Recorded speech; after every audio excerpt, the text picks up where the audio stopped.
so we're Wizards fans here. I watch most Wiz games. I watched the Wiz beat the Kings.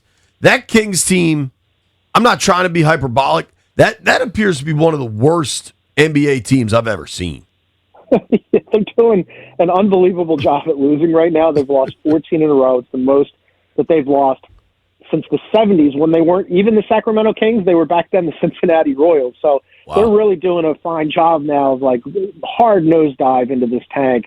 And they're sitting some of the players that could be useful, right? Like Zach LaVine has not had a good season. He hasn't played in a while. Russell Westbrook is getting nominal run. They're playing guys like Daquan Plowden and Neek Clifford and Dylan Cardwell. And like they know, for a long time, the Kings realized that, like maybe they could get into the playoffs. A couple years ago, they were like third in the West, but that's not really who the Kings are. They need a hard reset on this thing, and they finally figured that out. And so the Kings have the worst record in the NBA. Then you've got the Pacers. And the Pacers I find fascinating because they were in the Game 7 of the NBA Finals. Halliburton blows out his Achilles. Yeah. The Pacers, if you get Halliburton back all the way, and then you add one of these top 3 picks, like how good the Pacers tanking this year, be right back. That makes sense to me. Yeah, this is a gap year for them, right? I mean, like when Halliburton went down, what an incredible postseason that he had. But the second that he went down, everybody knew that this year was basically forget about it, right? Like they're just going to put it off to the side, and that's what happened because they let Miles Turner walk, and then this year they're just they're just bad. They're not a good team this year. But as you said, you get Halliburton back next year, you get a pick, which by the way, the Pelicans did them a huge favor by trading their own pick back to them before Halliburton got injured. There was zero reason why Joe Dumars shouldn't have just waited until after the season was over to get that pick back to them, because things like that happen where all of a sudden Halliburton gets hurt and you think, oh, that's a very valuable pick. We're just going to hold on to that. So that was a flub by the Pelicans, but the Pacers are happy to take it. And then on top of that, they go and trade for Zubac, who is going to look fantastic next to Halliburton. So next year, I think that they're going to be right back where they were last year. All right. Now, how do they actually police this, though? Because, like, you look at the Wiz. The Wiz just traded for 2 guys that look like they're going to be shut down for the rest of this year. And they have injuries, okay? So, and then you get a guy that come in and may play one night. He could get hurt in the game. I play pro football, and they always tell you that, your knee's hurt. My knee's not hurt. Oh, your knee is hurt. They find a way. How do they police it? Yeah, it's hard to, right? I mean, because, like, with these injuries, just look at what happened today. The Jazz shut down Jaren Jackson Jr. He played the last 3 games for them. He played last night. And all of a sudden they said, oh, we found this thing on his knee. You found it on his knee when? I mean, like they were consulting doctors, and then they just decided, okay, well, they're going to shut him down now. One of the things that is hard to legislate or guard against is back pain, right? That's one that pops up a lot. That you can't, oh, my back hurts. Well, how are you going to say that it doesn't? So this is one of the complications. You guys were talking about how Adam Silver is going to get asked about this stuff this weekend at All-Star Weekend here in Los Angeles. He absolutely is, and I don't think he's going to have a good answer for it. They've been searching for a way to figure this out for a while. They thought the play-in would incentivize teams not to tank. They also thought flattening the lottery odds would incentivize teams not to tank. For all the reasons that we've discussed today, I think, like, if you're one of these teams, would you rather be in the play-in and, like, probably get bounced out as a 9 or a 10? Or would you rather be in the lottery and take your shot, right? So I just don't know how they do it. Well, dude, it's interesting. It kind of brings us to Washington, right? The Wiz now have the worst record in the Eastern Conference, 14-39. They got drilled last night by the Cavs. And as a lifelong Bullets Wizards fan, the kind of situation they got themselves into towards the end of the Wall Beal era, where it was like, all right, we got enough guys, we'll probably be a 7 seed. And that stops being rewarding, and I think that's why ownership decided to tear it all the way down, try to build it up like OKC, like Detroit, and I think fans can buy into that for some period of time, but like you flip it to baseball here in Washington, where ownership is just in this perpetual rebuild and won't pay anybody, and you get tired of it. So there's got to be light at the end of the tunnel, How do you decipher rebuild and tanking?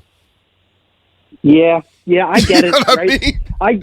I get it, and the Wiz are in a situation where, like, at some point, if you're a Wizards fan, you want to watch them win, right? I totally get it.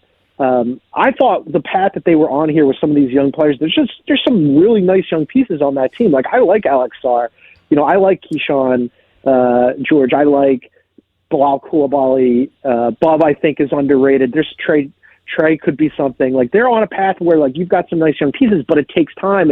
And I understand, like, the ownership group and the front office deciding, well, maybe we can juice this thing a little bit, or at least juice the interest by taking Trey Young for basically nothing. And Anthony Davis was handed to them. It was essentially like, do you want to just pay Anthony Davis moving forward? And maybe these depreciated assets get healthy and turn into something, and you can refurbish them and, like, juice that rebuild on the fly. So I get it, because, like, losing that much for that long gets tiresome. For sure. But, I mean, I'm also still excited about the Wiz. I like Sarr. I like Trey Johnson. I like Keyshawn. Yeah. I'm excited about this. Lottery luck has not been on Washington's side for a very long time. So going into the second half of the season here, they already have the worst record in the East. I think we're going to see a lot of guys get shut down. I don't think we're going to see Anthony Davis, Trey Young, any of them. Where do you think Washington lands in the lottery? Where do they need to be to guarantee their pick also?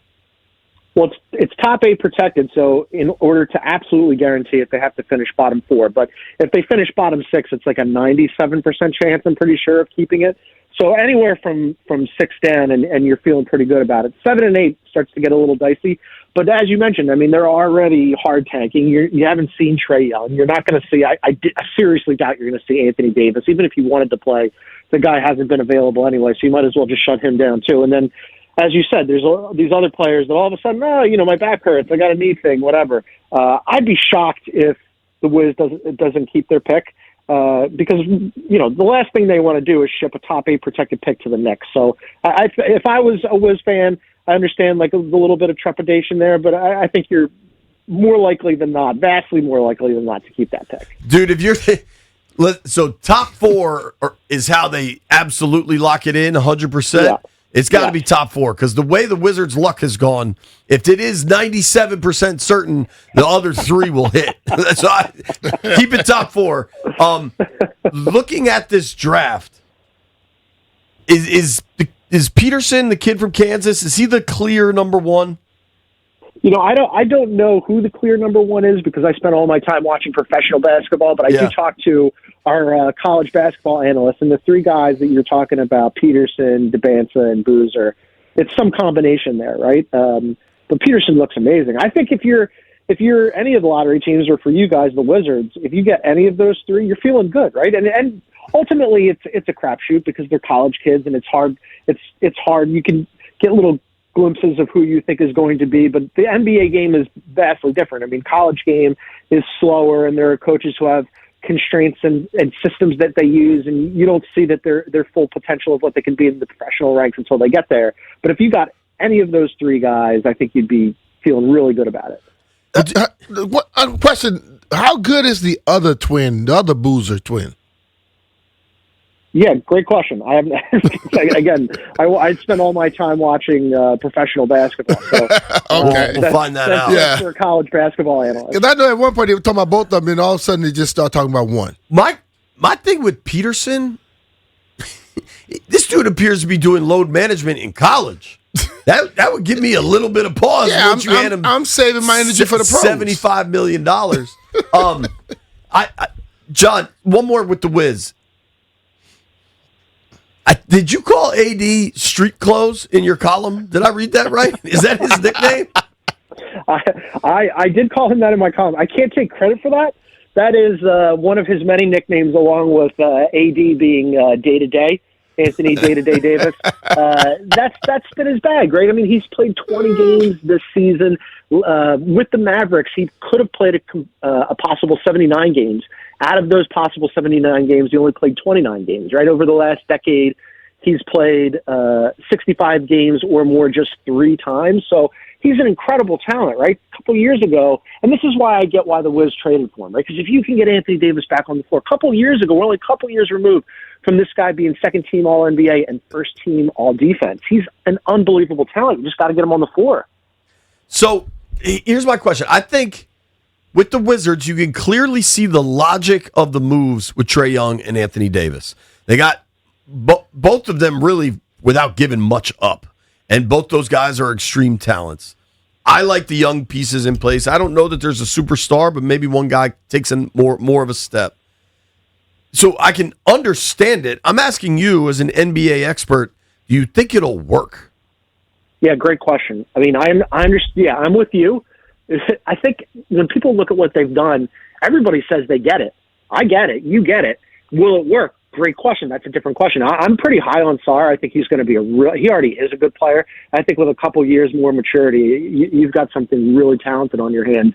But I'm skeptical about like this timeline because all the things that we were talking about earlier about like it's frustrating if you're a Wizards fan and you've got to wait for these guys to develop. But it takes time sometimes. It took time for the Oklahoma City Thunder to become the Thunder. I'm not saying that the Wizards would necessarily become that. I'm just saying that they had a bunch of young pieces and they were willing to be bad for quite some time until all of a sudden they popped. What the Wizards are trying to do here is juice that timeline with two guys who, you know, I'm skeptical of. I'm skeptical of Anthony Davis despite the talent because he doesn't play. And I'm skeptical of Trae Young because if Trae Young was really a superstar, small guards have a problem in this league. And he's a small guard and he doesn't play defense. And if he was something greater than he would have been, the Hawks wouldn't have let him go. They would have paid him. He wanted to get paid. They didn't pay him, and instead they ship him out for C.J. McCollum's expiring contract and Corey Kispert. And that was the best that they could get. And so if that's the trade market for him, and if the trade market for Anthony Davis is, here we're going to give you a bunch of players who we don't want, and some picks that are like kind of fake picks, then that tells you something. And so they're rolling the dice on this, and maybe they hit on it. Maybe they do. But I'm a little skeptical. Going to be interesting to see how it all falls out. John, thank you for the time, man. Really enjoyed it. Appreciate it. All right, guys. Thanks. All right. John Gonzalez, CBS Sports. Street clothes. Give him a fun. That's a tough nickname, dude.